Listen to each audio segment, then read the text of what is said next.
guys, just wanted to do a check-in video, and I have to let you know that I've had kind of a difficult week. As you may or may not know, on my other account, I've been having issues with my bank, and it's been really fucking shitty. So let me give you an example of what I've been going through. I have service through GoBank. I've had them for a couple of years now.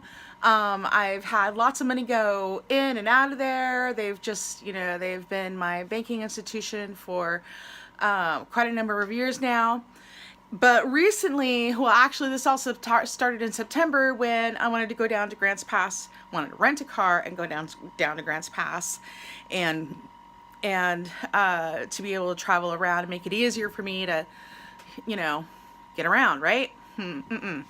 So basically, I'm gonna lift this up here. They charged my account twice. I prepaid for the rental, so that was like almost $400, and then I also then when I went to go in to pick up the car, they also pended my card for another $100. So I eventually got the $400, the almost $400 put back in my account, and that was, within 3 days. But this other $100 did not go back in. And it's been pending since like September the 17th, and it's just been real hell. Well, I can't say it's been hell, considering the homeless people that's hell. That's hell. Being homeless is hell, so I can't really complain at all. But it is awful fucking inconvenient when I'm trying to pay my goddamn fucking phone bill, and that $100 is supposed to pay that, and it's not there.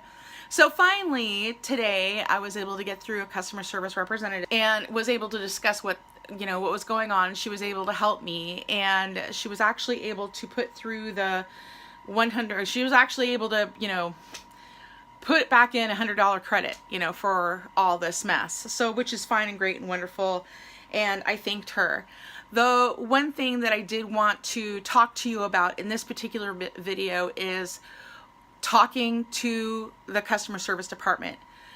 I have worked in the customer service industry for 20 years, 25 years. It's been a while. And I have talked to thousands and thousands of personalities across this world. It's, I've dealt with so many problems and so many people. It's incredible. And one of the first things that you have to understand when you're talking with any company in the customer service department is that, number one, they are a resource for the company. If they're valued or not, that's the company's thing, and that's shown through 401k, medical plans, dental plans, savings plans, pension plans, the whole 9 yards. So with that being said, you have to remember that the customer service department is a resource. It's the company's resource. They don't consider the person sitting in that chair behind a computer, talking to people like me and like you, human beings. They consider them a resource. So with that being said, I talked to her like that way. I talked to her like she was human. And the first thing that I said to her was that please don't take anything that I say personally. This is not about you. This is about the company and how shitty that the company is being to me right now. You have no control over the situation. It's just, it just is what it is. But I also let her know that the company was shitty, how the company is treating me. I used verbiage like, your company did this, or I talked to a representative within your company who did this for me, who did that for me, but did not follow through. So it's using that kind of verbiage that takes the defensiveness down when you're talking to customer service and helps you get what you want. The other thing that I also wanted to kind of say is that for me, working in the industry, I have seen the quality of customer service change, just dramatically over the last 10 years. It's been crazy. It's gone from okay to sort of okay to really fucking shitty. And depending on what company you get, you're either going to get somebody who's very competent, or you're going to get somebody who just does not fucking care. calling somebody early in the morning when they're fresh on the phones is great. But if you're talking to somebody with a foreign accent and it's consistent with the customer service representatives that I've talked to, like the same dialect or the same, whatever, that you're probably dealing with a company that has ferreted out their customer service to another country so they can keep their money, which means that the person that you're talking to is probably struggling as well, and they're making much less than what we would consider a livable wage. And regardless of how angry you are and how upset you are, we are all humans and we all deserve respect. So when you're talking with somebody in customer service, you want to keep that in mind, that it isn't them that's holding you back. It's their fucking policies. It's their fucking supervisor. It's a fucking company who can't get their head out of their goddamn fucking ass and, give the customers what they're paying for. Like with my bank, I expect that if I have an issue, that I'm going to talk to somebody that's competent over the phone, that's going to be able to help me do the things that I want, and that I don't feel like, or that I know that their hands are completely tied behind their backs and they have to read from a script about, whatever, bullshit that they have to tell you because the situation only the perimeters for the situation only allows them to do just that much. It's just a bunch of bullshit. So for me, it's been my tactic to try to not only get what I need, but also give the person that I'm talking to on the phone something that they need, and that is encouragement, especially if it's like a really super situation and I know that it's a crappy company. I'm like, I'm gonna do everything that I can to make them think about their position at the company, help them understand that their company that they're working for is a really shitty company, and maybe they should consider changing careers. And when they go home and they think about that and they get on the internet and they look for other jobs and they go somewhere else and they lead a better life, the company loses. Not you, not the customer service representative that you're talking to, but the company, because they've lost a resource.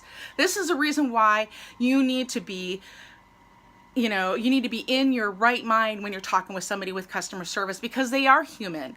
And unfortunately, their hands are tied because of the policies and the bullshit that their company makes them do. You cannot even believe the unbelievable shit that I've had to put up with when dealing with customer service, when working in the customer service for some of the companies that I work for. The bullshit policies that I've had to deal with, and I've had to work through and under and around. And I remember the day when somebody told me that maybe I should be looking for another job. And, to be honest with you, I remember that lady, I remember that day, and I really went home and I really thought, maybe they're right. Maybe this isn't the job for me. Maybe this is just super stressful. And it is. If you're working for a company that stresses you out, are they really worth it? They're not. Look for something else. And I know in these days and age, and I know in these days it's just not that fucking easy. But,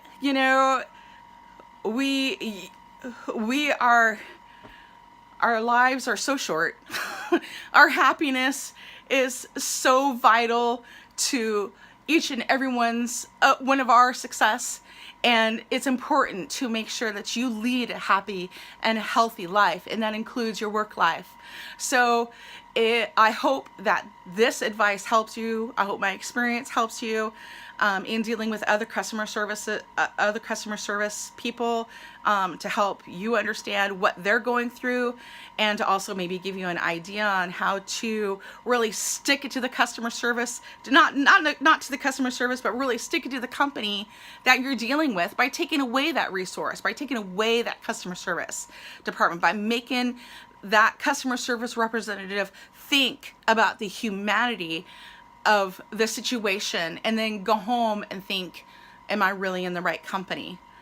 Because the companies actually lose a resource. They lose that resource every time somebody says, I'm not coming in today. I'm calling in sick, or I quit. I'm not dealing with this bullshit anymore. I'm just not gonna fucking do it. You know, and then the company has to spend 2 to 3 times more trying to hire another person, train them, and get them on the phones, and you know, and then eventually then they go out of business. So you know, please treat customer service representatives with humanity and respect, and understand that it's not them, it's the policies of the company, and their hands are tied. And then if you know that it's a shitty situation, do your best to be understanding, and then try to use my favorite tactic of taking away that company's resources. Get in touch with the humanity side, the human side of the customer service that your representative that you're talking to. Treat them like a human, and try to get them to quit. Because, you know, these companies out here, they don't give a rat's ass about the customers, especially some of these companies, not all of them, but some of these companies, like GoBank, don't give a rat's ass about customer service. Don't give a rat's ass about the people that, you know, use their services, pay money to use their services, trust them to provide a service, you know, like a bank, you know, and, you know, just remember that the person that you're talking to is a human being, and, you know, and the best way to get back at a company is to take away their resources. Thank you.